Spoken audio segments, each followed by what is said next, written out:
A star. So, what is A star algorithm? A star is a pathfinding algorithm where it finds the shortest or nearest path between two nodes. A star is a better version of the XOR's algorithm, and A star is also the most used pathfinding algorithm in this modern age. A star is used for finding the shortest path to your destination. Same as Dijkstra's, but again, A star is an upgraded version of the Dijkstra's algorithm. AI bots, or rather automation, and on video games. Here we can see the three main components of A star. We got G, H, and F. G is the distance from start node to the current node. H is the distance from the current node to the start node. And F is the sum of H and G. So we can see here that all the nodes, all the connected nodes in the graph have these three values. So we need to find them. So the A star uses weighted graphs. G, H, and F must have a value in order for this to work. So let's start at G, the distance from start node to the current node. So let's say, for example, what is the distance between A to H? At first, we have no idea because the G values are none. We need to find the G values first. So the G value of the root node, which is the start node for now, is 0 by default. Because if you think about it, the distance from A to A is 0 because you're already there. So after finding out the G value of the root node, which is the start node for now, we can see that all other G values in the graph are unknown. Or by default, it's infinity, or classify them as empty. So now, to get this value, the value of H, or the distance from A to H, which is again, G is the distance from start node, which is our A, to the current node. In our current node, which what we're trying to find is H. And the G value of H is unknown. It's still infinity by default. To get this value, we add the distance and its previous node, which is F. Or we can look at the other way, the distance and its previous node, which is E. So to start, we look at one of the connected nodes of our start node, which is B and C. So let's say let's start at B. We check the distance, which is 1, plus the G value of our previous node, or our root node. So we're gonna get 0 plus 1 is equal to 1.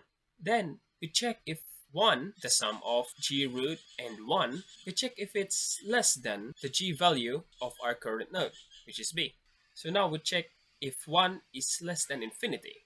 Remember, the G values by default are infinity. So we check if it's less than, which is yes. So now we update it and now this is its value. Now again, remember that all other values are infinity. Now this is going to be our root node because this is what we previously checked. So now we're going to go back and check the connected nodes again. Now we see the connected nodes are A and D. So we only update the connected nodes or the current nodes, which is A and D, if the distance and the G value of the root is less than the G value of this current node. So to put it in practice, we add the distance and the G value of root, which is 2, and compare the sum of it to the G value of the current node, which is A. So check, is 2 less than the G value of A, which is 0? No, so we ignore it. Now we look at the rest of the connected nodes, which is D. We add the distance and the G value of the root. Now we check, is 2 less than the G value of D, which again, remember that G are infinity or empty by default. So we update it. After all the process, we will get this value. So we can put it here for now. Here we can see the distance from A to H is through A, B, D, F, and H. And we're gonna get the distance 4. How about the other connected node, which is A, C, E, and H? We haven't checked it yet. So maybe this is the nearest or the shortest path to H. So after all the steps, we get here. So E is gonna be our root node. So next, we check the sum of the distance and the G value of E, which is 3, and we check it if 3 is less than 4, which is yes, so we update the value. In the end, we'll get this. Quick reminder that we are looking for the shortest path. So the smallest the number, the better. So now let's move on to h, which is the distance from the current node to target node. So here, for example, what is the distance from I to B?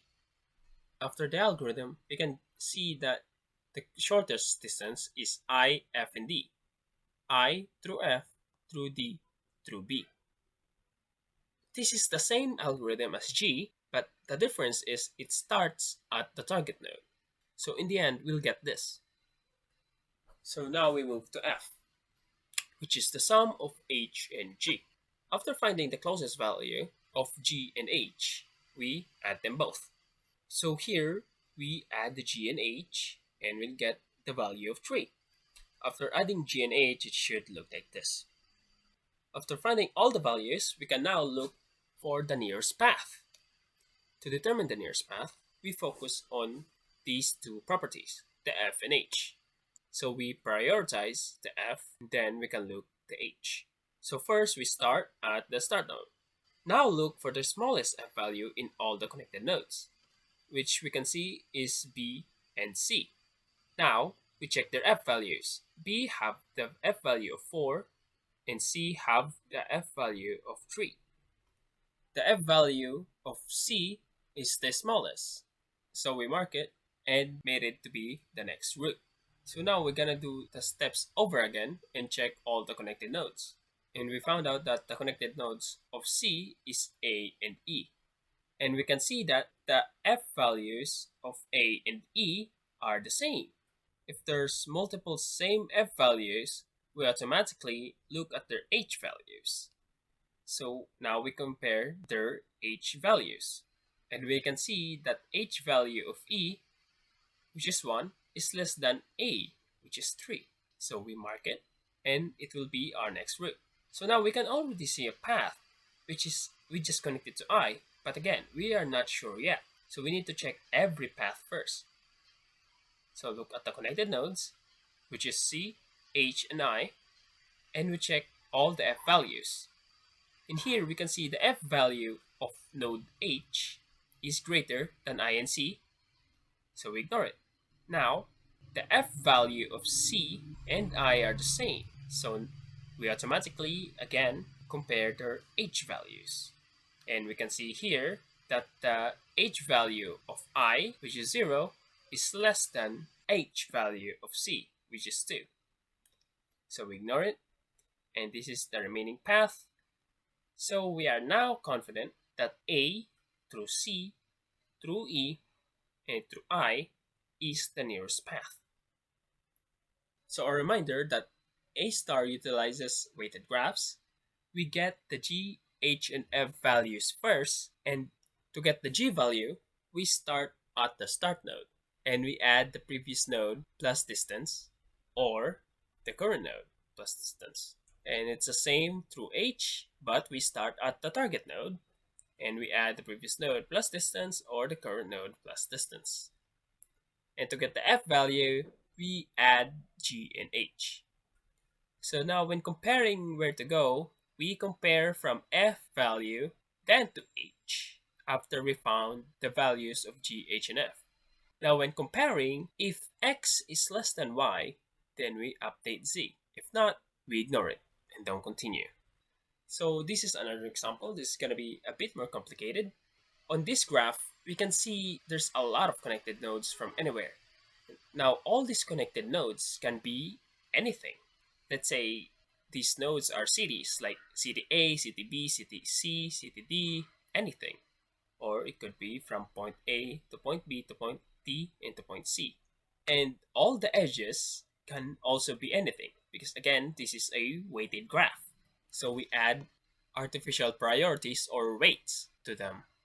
Also, it's good to point out that just because it's longer, like we see here, that just because the line is longer, it doesn't mean that the path itself is longer. So we can see here that the distance is 1 even though it's long, and compared to this one, which is shorter, and the distance value is 4. So you kind of get the idea.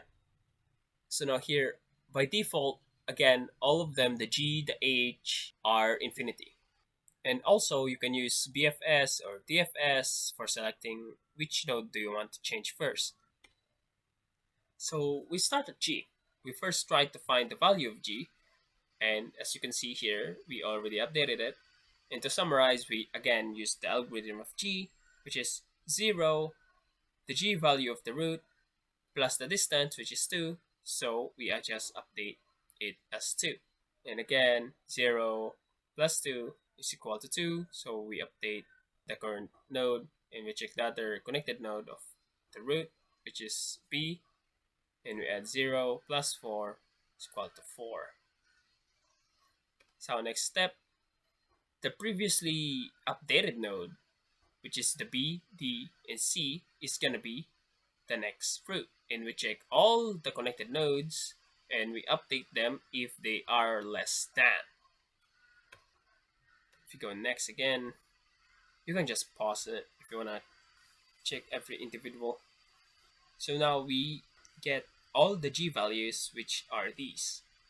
Now remember, to get the g value, again, the root node, which is 0, plus the distance, and then you put them into that connected node if it's less than.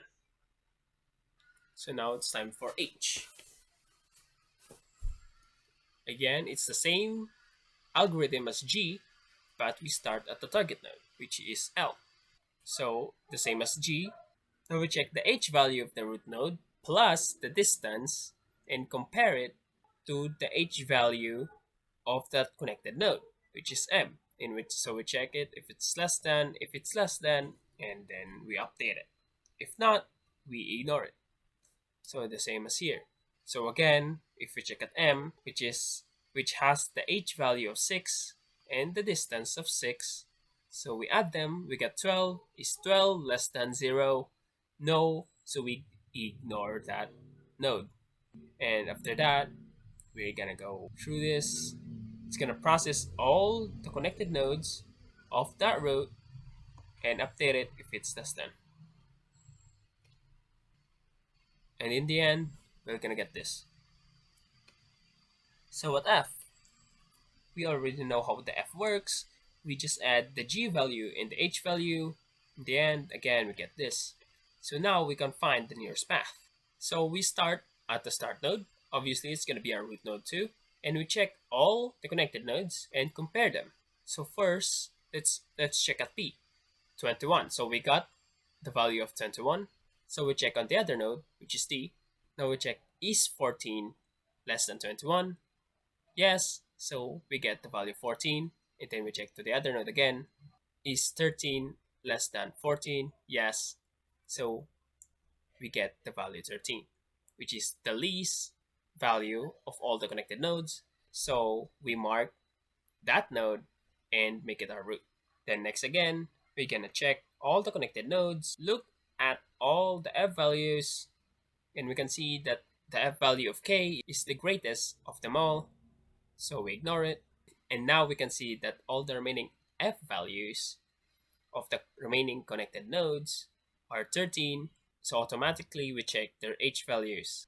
So here we can see that the h value of I, which is 8, is lesser than all other connected nodes. So we mark it and make it our root. Again, we check all the connected nodes and we see that 17 again is the greater of them all. So we ignore it. So we check the remaining nodes, which the f values are 13, all the same. So we check their h values and we can see that 6 is the least of all of them. So we mark it and make it our root. So here we can already see a path. But again, we need to check every path first so that we are sure and confident about it. We check all the connected nodes and we see that 14 is the greatest of them all. We ignore it. And then we see again that the f value of I and the f value of L is the same. So we check their h values. So the remaining connected nodes are L and I. And we check their h values and we can see that the h value of L is smaller than the h value of I, which is 8. So now we mark it. And we can see that it is indeed our target node. So we stop the algorithm there. So after that, we get the nearest path, which is A through C, through I, through M, and through L. ASML. So yeah, that's A star algorithm. I hope you learned something new in this explanation, and uh, bye.